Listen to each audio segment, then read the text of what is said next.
to Sweet Yellow TV. Okay, you see how I did that there? But no, anyways, guys, welcome back. Welcome back. If you're a new watcher, you're new to my channel, make sure you subscribe. You don't want to miss any video I upload. Trust me, you don't want to miss it. So go ahead, subscribe, stay up, stay with it. I've been waiting on this video for a long time now, maybe like a couple weeks. So I'm going to go ahead and stop talking and I'm going to jump straight into the video. Okay, so my pediatric clinical experience. Okay, so let me say this before I jump into this. If you guys have not watched my labor and delivery clinical experience, go watch that. And if you haven't watched that, I'm saying this because my heart, my soul, my everything is connected with labor and delivery at this point. So, and I even in saying that, I never was really interested in pediatric nursing, and I know that labor and delivery and neonatal, that all kind of is pediatric nursing, but it's not, because you have to think when you're doing pediatric patients, you're dealing, yes, you do have like the young infants often, but you do have the teenagers, you know, you do have the patients that are 17, 18, 16, like you have teenagers. So just keep in mind, you know, when you're going into pediatric nursing, it's not just kids. And I realize I'm saying kids like teenagers aren't kids, but teenagers are teenagers. That's a whole different breed. You know what I'm saying? So just keep that in mind. But I can definitely say, all in all, I truly enjoyed my pediatric experience. I learned things, of course, as always, you know, doing hands-on stuff enhances my skills, enhances my knowledge. So I can say I enjoyed it.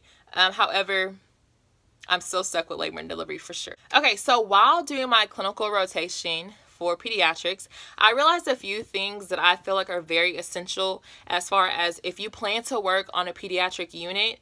I feel like these few key factors are very important in making sure that, you know, the patient receives the quality care that they deserve, and also that you are comfortable and you are giving the quality of care that the patient deserves. Okay, so I was assigned, when I got onto the unit, I was assigned to the nurse, to a specific nurse, and I stayed with that entire nurse the entire shift, kind of like a, you know, any other clinical. I believe she had maybe 3 patients, and out of those 3 patients, I chose 1 patient to do a care plan on. However, I still helped her with all the other patients. So I will definitely say, on that PACU floor, there was like a variety of things going on. There was, you know, kids who came in from accidents, kids who had like abdominal issues. I believe I can't remember, one girl, one of the patients got hit with a baseball, like a baseball bat. I think she had stuff going on with her face. So there was definitely like a wide variety of things going on. So I will say, like, off the jump, being on that floor reminded me of a lot of a med-surg floor, but just with kids. You know what I'm saying? And I was never really fond of my med-surg clinical rotation. It definitely helped me with my skills, but it wasn't really what I wanted to do. Yes, I would say this is the number one. The number one thing that I feel like is very important in working in a pediatric unit is being able to not only apply your skills, but apply your skills and be able to use distraction methods while applying those skills. And I'm saying this, and what I mean by this is saying, for example, one of my patients, I had to take out her IV. Right off the jump, when I got to saying, okay, hey, like, I'm finna take your IV out, she started getting wiggly and wanted to get up and wanted to do this and wanted to do, she wanted to do everything but allow me to take out the IV. So prior to going into the room and telling the patient that I was going to take out her IV, I spoke with the nurse, and we basically just discussed how I need to be able to use distraction methods in order to get out this IV successfully. So I was like, okay. Like, I've never really had to do that before, because when it comes to just taking out an IV with an adult, it's simple. Like, hey, I'm taking out your IV, take it out, that's it. When it comes to a kid, engage in conversation. I will say that off the jump. Engage in conversation. So I think kind of what I lean towards is like, okay, tell me the things that are going on outside of the hospital. Let's not talk about what's going on in the hospital. Tell me about school. What's your favorite subject? Do you have any pets? What's their names? Boys or girls? You just have to keep distracting, keep talking, because at the end of the day, kids love to talk, and they love to tell you about every little thing that's going on, you know, outside of the hospital. So, you know, and it really played a major part in me successfully getting out her IV, because by the time we got done talking about pet number 3, the IV was already out. So just being able, like I said, being able to go in and talk with the patient. Don't distract yourself, but distract the patient and get, you know, what you need to get done in a convenient and in a proper amount of time will definitely help you in the long run. Okay, and then the number two thing that I noticed while working on this pediatric unit is you have to be comfortable with your skills. And I know I just said that prior to talking about the distraction methods, but you have to be definitely comfortable with your skills, because 9 times out of 10, that patient's room, that pediatric patient's room is going to be filled with the pediatric patient's family, as in, you know, their parents, their brothers and sisters. They got the whole family in the room. So basically, you just need to be confident. You need to go in with confidence. Being a student nurse or not, you're still very capable of many skills, like taking out that IV.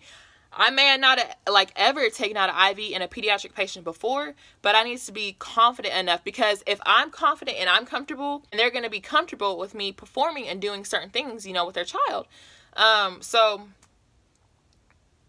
same thing, switch it around. If I go in like head down, scared to talk, scared to even tell them that I'm a student nurse and what I'm about to do, they're not going to want me to do anything for their child. You know what I'm saying? So just be confident. And that's really with any patient, but definitely with pediatric patients, because you're having to display certain things and you're having to do certain things in front of their family. And of course, the pediatric patient is going to be their baby. That's their child. So of course, they're going to care and they're going to want to know what you're doing and why you're doing it. Okay, and then the last thing that I want to kind of point out that I, you know, kind of touched on at the beginning of this video is that this clinical rotation definitely reminded me a lot about med-surg.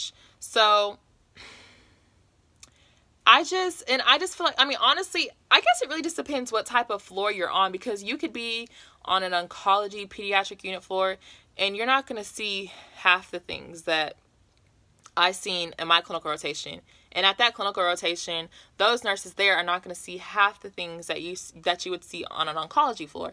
So I guess really just depending, you know, on what type of unit you're on, you may or may not have that much action going on. It could possibly, you know, be a lot of monitoring and telemetry, which is a lot of med-surg, you know. So if you're looking for something, you know, super exciting, which I don't know, honestly, okay, I'm gonna say this. I only had one pediatric clinical rotation, so, and I'm only going to have one, so that's why I'm dropping the video now before the semester's even over with. I just, based off of that one clinical rotation that I had, no. And I will say too, my friend, okay, so my friend actually got to go to the NICU, which, she also said she felt like you have to be, when it comes to the NICU, I believe you have to, and don't quote me on it because I didn't experience this, but talking amongst my peers and talking, you know, to my friend, I kind of gathered this information. When it comes to the NICU, if you want something exciting, excuse me, oh my gosh, if you want something exciting, fast-paced, you you're going to want to be like in a higher level what the heck? You want to be in a higher level of NICU. I don't know if it's higher level or lower level, but when it comes to the NICU, do your research on it. You know, there are different levels when it comes to being in the ICU as a neonatal. If you want to see a lot of different things and you want to be maybe more of an intense type of care that you're going to have to provide, you're not going to want to be in the unit where the neonates just need to be fed and monitored slightly. You know what I'm saying? So definitely when it comes to any type of nursing you want to do, make sure you do your research on it and you fully understand what you are going to be responsible for as that nurse, whether it's pediatrics, med-surg, neonatal, whatever. Just make sure you know what you are going to, you know, be responsible for. But yeah, again, all in all, I truly enjoyed it. I feel like this video may have not been the greatest because, again, I only got to experience being in the hospital for a PD clinical rotation just one time, but I wanted to push this video out to you guys because all in all, I did experience it. At the end of the day, I did experience it. So what I got from it was, you know, it reminded me a lot of med-surg, and be comfortable, be confident, and be able to distract, and at the end of the day, you'll be a-okay. But yeah, guys, I think that's it for this video. Make sure you subscribe. Let me say it one more time. Subscribe. Say it with me. Subscribe. Stay up, stay with it, and I'll see you guys in the next video.